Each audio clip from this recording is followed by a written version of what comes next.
Bonjour Olivier Granillic et bonjour à tous ceux qui nous rejoignent ce matin.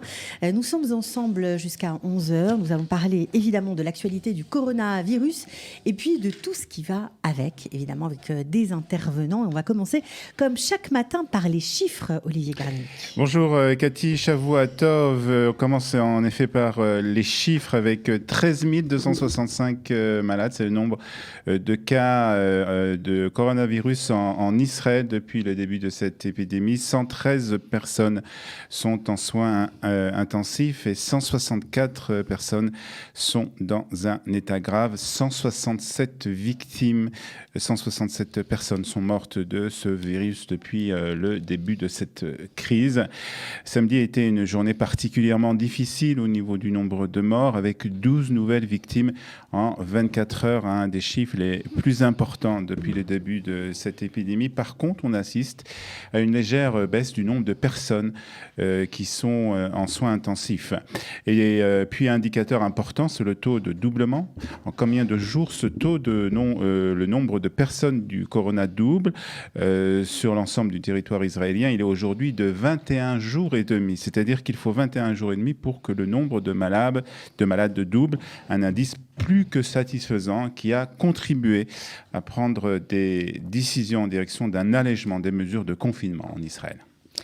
Alors justement, quelles sont les mesures, Olivier, qui ont été annoncées hier par notre Premier ministre? Alors, des mesures annoncées donc hier par Benjamin Netanyahu après de longues discussions, il faut dire, entre le ministère de la Santé et le ministère des Finances. On avait déjà un peu parlé de ce bras de fer entre ces deux ministères, l'un qui veut continuer un peu dans la voie du confinement, qui est très prudent, et le ministère des Finances qui veut une reprise de l'économie en Israël. Ce qui a été décidé, c'est une augmentation du nombre d'employés dans les entreprises. Il passera donc de 15% à 30%, c'est-à-dire qu'on pourra avoir dans les entreprises et dans les sociétés 30% des employés qui travaillent. On va permettre aussi à l'industrie, à la high-tech, aux entreprises de services d'ouvrir encore plus à partir du moment où elles respectent les consignes de la vignette rose. On y reviendra dans un instant. Et puis, il va y avoir des magasins qui vont ouvrir, des magasins d'électroménager, les affaires du bureau, ustensiles de maison et entretien de maison, les magasins d'optique, informatique, téléphonie et librairie. Mais attention, il ne sera pas permis d'ouvrir les centres commerciaux. C'est-à-dire que ce sont des magasins qui se trouvent en fait dans les villes et non dans les centres commerciaux. La reprise aussi du côté de l'éducation spécialisée, donc pour les enfants handicapés, jusqu'à 3 enfants par groupe avec séparation entre les groupes. Et puis pour les mishpartonim, ces gardes d'enfants, ils pourront ouvrir uniquement avec 3 familles, 3 enfants et une métapélette, une auxiliaire de puériculture. Puis concernant les minyanim, il sera autorisé à partir donc de ce matin de prier en minyan à l'extérieur seulement et jusqu'à 10 personnes minimum, et bien entendu en respectant la loi du masque, d'avoir donc un masque sur la figure. Activité sportive, ce sera possible par personne, par couple, 2 personnes, de manière fixe et jusqu'à 500 mètres seulement de la maison. Voilà, c'est la première tranche, en tout cas des mesures d'allègement qui a été annoncée hier. Alors, on sait un peu que d'autres mesures d'allongement pourraient être annoncées prochainement par le gouvernement. Est-ce qu'on a des pistes, Olivier ?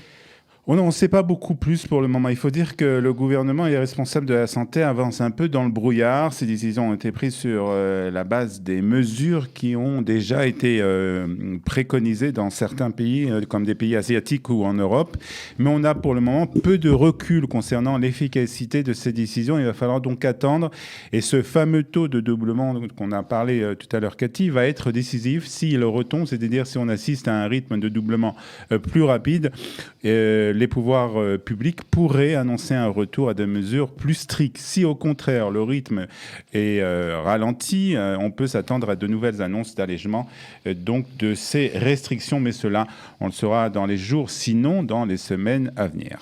Alors Olivier, tu as parlé en début d'émission de vignettes violettes. De quoi s'agit-il ? On va avoir des étiquettes en fonction... Il s'agit, plus ou moins, il s'agit en tout cas d'un label qui va être en fait donné aux entreprises et aux entreprises qui vont devoir avoir une liste de consignes à respecter en fait pour qu'il se peut qu'il y ait une activité dans leur entreprise ou dans leur magasin, des consignes concernant donc le nombre d'employés permis dans les entreprises en fonction de la taille de la pièce et d'autres conditions. De plus, un responsable Corona devra être nommé au sein de chaque entreprise ou au sein de chaque magasin. Il faudra noter les heures d'entrée et sortie des employés. Et puis, il y a aussi une obligation de prendre la température à l'entrée des entreprises ou des bureaux. Au sujet des magasins, là aussi, il faudra une prise de température à l'entrée des magasins, comme cela est d'ailleurs en vigueur dans la plupart des magasins, des grands magasins en tout cas. Il faudra une séparation entre les vendeurs et les clients. Et puis, le nombre de clients par magasin variera en fonction de la taille du magasin et du nombre de caisses, donc toutes sortes de conditions pour avoir ce label, cette fameuse vignette violette. Alors, une question que tout le monde se pose, on approche des festivités du Yom Ha'atzmaut, sera-t-il permis de se réunir dans les parcs pour le traditionnel barbecue, le mangal ? Que dans ton jardin, Cathy, ou sur ta terrasse pour le moment, avec les membres de la famille qui vivent sous le même toit. Pas de sortie donc dans les parcs, pas de plage ou pas de tioulim, pas d'excursion, les festivités de Yom Ha'atzmaut et de Yom HaZikaron, les cérémonies, de Yom HaZikaron et les festivités de Yom Ha'atzmaut auront lieu cette année sans public. Tout n'est pas encore annoncé ou décidé, mais le 72e anniversaire de l'État d'Israël sera sans aucun doute différent des autres, comme l'a été la fête de Pessah. Alors après ce tour d'horizon concernant Israël, peut-on faire le point sur la situation en France et dans le reste du monde ? On commence par l'Espagne aujourd'hui avec nombre de morts du coronavirus en Espagne qui a dépassé la barre des 20 000 victimes. C'est ce qu'a annoncé hier soir le ministère de la Santé espagnol, ce qui en fait le troisième pays le plus endeuillé au monde après les États-Unis et l'Italie. Puis ces dernières 24 heures, 565 personnes seraient mortes du coronavirus, une légère baisse par rapport aux 585 qui ont été notifiés vendredi.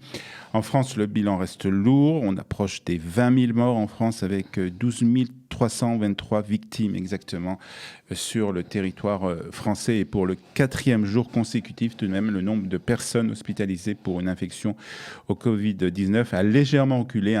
Le bilan, lui, s'alourdit donc de 642 morts supplémentaires en l'espace de 24 heures, parmi lesquels 364 à l'hôpital. Voilà, c'était 19 323 victimes exactement. Alors, on a fait le tour, je crois, Olivier, au niveau des chiffres. Oui, on a fait le tour. Je suppose qu'on aura d'autres chiffres au cours de la matinée. Bien entendu, on tâchera de les communiquer au fur et à mesure. D'accord. Donc, on est ensemble, comme vous le savez, depuis le début de cette crise du coronavirus, en direct, tous les matins.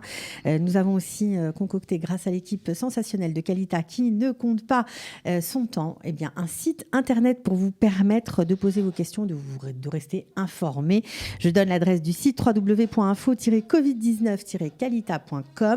Il y a aussi un numéro de téléphone, évidemment, Olivier. Et le 02 590 60 82. Vous pouvez poser toutes vos questions et on vous répondra. Voilà. Bon, alors ensemble, comme toujours, c'est la phrase que nous répétons chaque jour et nous espérons vraiment qu'elle va se réaliser. Nous réussirons à vaincre le coronavirus.